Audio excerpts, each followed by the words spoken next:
Hi, welcome to GRVO TV, G's Reviews, Views and Opinions. I'm going to do a preview on the new camera which was announced by Nikon, I think yesterday, which is the Nikon DF. A much anticipated camera, mainly I think because of its look and its sort of throwback to older cameras that Nikon have made. It's actually quite a nice looking camera, and it sort of, when I looked at it, I thought, oh, this might be the camera for me. If you've seen any of my videos, I've been thinking about upgrading to full frame, and I've done sort of comparisons between what I've got now and the D600 and the D610, things like that. And here I've got the D800 full frame and my current camera, which is the D7000. When I first looked at it, I thought, oh yeah, definitely is the camera for me. I'm being attacked by a plant here. So when I first looked at it, I thought, yep, that could definitely be the camera for me. The only niggling point is the fact that it hasn't got any video at all. Just some basic video functions would have been nice, but not a deal breaker for me, but it would have been nice to have some sort of video on it.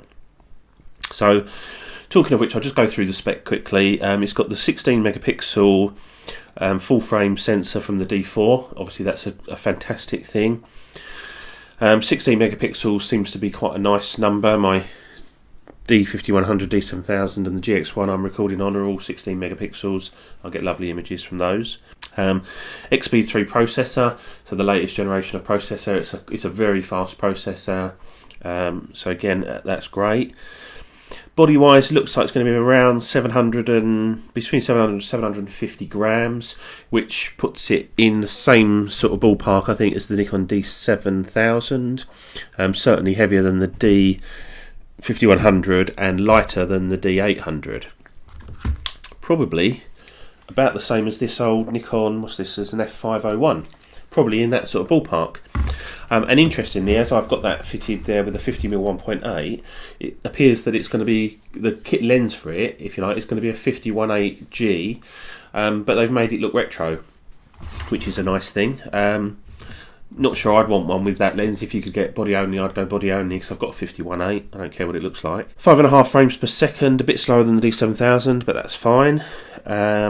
ISO 100 to 12,800 is insane. Expandable as well to some ridiculous number, but 12,800 ISO, you know, it's just phenomenal. 39-point autofocus system appears pretty similar to what I'm used to in the D7000. It does have, and importantly for me, the Nikon CLS system built in, the creative lighting system for remotely flying your flashes, which is good. Just one single SD card, and only the shutter tops out at 4,000th of a second as opposed to 8,000. But again, not really a deal breaker. However, I would have liked to have seen 8,000th of a second and some sort of basic video on there. So yeah, all in all, I was thinking, yeah, I like the look of it.